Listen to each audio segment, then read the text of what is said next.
After looking at all the information for the last week since the takeout of bin Laden, and I'm sure talking to some of your friends in the intelligence community, how big a role did enhanced interrogation play in all of the information that led up to the identification of that compound? Well, I think we'll know more in the days ahead on a whole range of issues with respect to the bin Laden operation.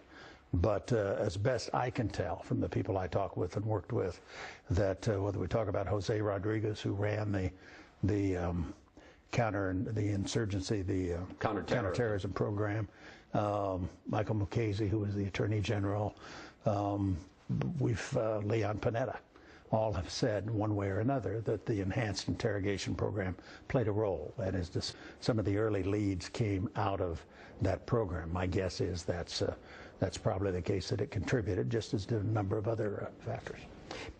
Which raises the question, if we were to now capture another new high-value target, which is certainly more likely given this apparent trove of information that they recovered in bin Laden's compound, should the president reinstate enhanced interrogation, including waterboarding? Well, I certainly would advocate it. I'd be a strong supporter of it. We went to a lot of trouble to find out what we could do, how far we could go, what was legal, and so forth. And out of that emerged what we called enhanced interrogation. And it worked. It provided some absolutely vital pieces of intelligence. There's a study that was done by the CIA that's in the National Archives. Some of it's been declassified now, that shows that enhanced interrogation of Khalid Sheikh Mohammed provided a vast treasure trove, if you will, of intelligence. So it was a good program. It was a legal program. It was not torture. And I would strongly recommend that we continue it. Now, you say it's not torture, even waterboarding, because Leon Panetta has said waterboarding is torture. Well, I disagree, and the lawyers disagreed when we asked them for their opinion and where we should draw the line in terms of what we could and couldn't do. Waterboarding and all of the other techniques that were used are techniques that we use training our own people. This is stuff we've done for years with our own military personnel. And to suggest that it's torture, I just think is wrong. So you would put it back on the table if you were the president and they got another new high-value target? If it were my call, I'd have that program ready to go on the chance that any day we may capture a detainee who has a vital piece of information about the next attack or about some new development. And I think that program provides us with the capacity to collect that intelligence. And again, that program, together with our terror surveillance program, those two things are the most important steps we took that kept us safe for 7 years. As you know, the Obama Justice Department has reopened an investigation of about a half-dozen CIA officers for whether or not they used undue force in interrogation after 9/11. This is an investigation that had been closed in 2007 during the Bush administration.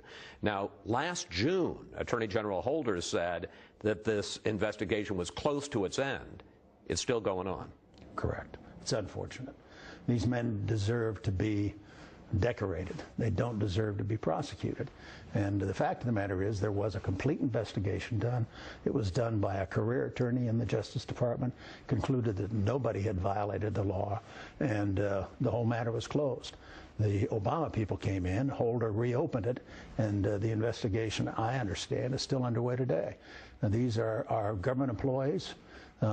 They did nothing wrong, as best any of us knows.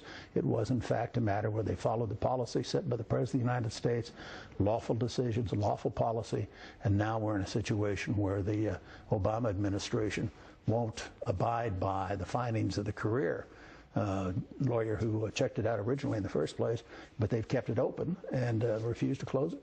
So you're saying close it now? I'm saying it is an outrage that we would go after the people who deserve the credit for keeping us safe for 7.5 years. And that these men, all devoted, capable officials, should have to look over their shoulder and worry that if they follow the orders of this president to carry out this interrogation program, that at some point down the road, when there's a change in policy, that they can expect to be prosecuted. That sets a terrible precedent. I want to